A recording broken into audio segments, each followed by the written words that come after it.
പ്രമേഹമുള്ള ആളുകൾ അല്ലെങ്കിൽ പ്രമേഹത്തിന്റെ ഭാഗമായിട്ട് കൈകാലുകൾ ചുരുങ്ങി പോവുക, മസിൽ ചുരുങ്ങി പോകുന്നതുകൊണ്ടാണ് ഇങ്ങനെ സംഭവിക്കുന്നത്. ഇങ്ങനെയുള്ള ആളുകൾ ഏത് രീതിയിൽ ആഹാരം കഴിക്കണം, അതാണ് നമ്മൾ ഇന്ന് കാണിച്ചു തരുന്നത്. ഞാൻ ഡോക്ടർ ധീരജ്.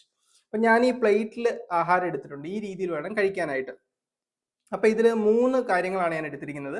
അതിൽ ചിക്കൻ ഉണ്ട്. ചിക്കൻ എന്ന് പറയുന്നത് പ്രോട്ടീനാണ്. പ്രോട്ടീൻ എപ്പോഴും നമ്മുടെ പ്ലേറ്റിൽ ഉണ്ടാവണം. ചിക്കൻ നല്ലൊരു പ്രോട്ടീൻ സോഴ്സ് ആണ്. ഈ ഇറച്ചിയൊന്നും കഴിക്കാത്ത ആളുകൾക്ക് പനീറോ പയറ് വർഗ്ഗങ്ങളോ ഒക്കെ എടുക്കാം. അപ്പൊ അതൊരു ഭാഗം, ഒരു 3-4 പീസ് ചിക്കൻ എടുത്തിട്ടുണ്ട്. പിന്നെ ചോറ് എടുത്തിട്ടുണ്ട്. ചോറ് കുത്തരിയാണ് എടുത്തിരിക്കുന്നത്. കുറച്ച് തവിടോട് കൂടി അരിയാണ് ഏറ്റവും നല്ലത്. ചോറിന്റെ അളവ് അല്ലെങ്കിൽ ചപ്പാത്തിയുടെ ആണെങ്കിലും ഈ അന്നജത്തിന്റെ അളവ് വല്ലാതെ കുറച്ച് കളയരുത്. നമ്മൾ ആവശ്യത്തിന് എടുക്കണം, ഇല്ലെങ്കിൽ മസിൽ വീണ്ടും ചുരുങ്ങി പോകുന്നതിന് കാരണമാകും.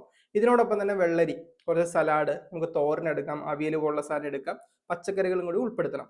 ഈ രീതിയിൽ വേണം നമ്മൾ ആഹാരം കഴിക്കാൻ. ഇത് പ്രമേഹം നിയന്ത്രിക്കുന്നതിനും അതിനോടൊപ്പം തന്നെ മസിലൊക്കെ ചുരുങ്ങി പോയിട്ടുണ്ടെങ്കിൽ മസിലിന്റെ ആരോഗ്യത്തിനും ഈ പ്രോട്ടീൻ റിച്ച് ആയിട്ടുള്ള ആഹാരം വളരെ നല്ലതാണ്. അതിനോടൊപ്പം തന്നെ നമ്മൾ എക്സർസൈസും ചെയ്യണം. അപ്പോൾ ഈ വീഡിയോ നിങ്ങൾക്ക് പ്രയോജനപ്പെട്ടെന്ന് തോന്നിയാൽ മറ്റുള്ളവർക്ക് ഷെയർ ചെയ്ത് കൊടുക്കുക. ഈ ചാനൽ സബ്സ്ക്രൈബ് ചെയ്യുന്നതും പരിഗണിക്കാവുന്നതാണ്.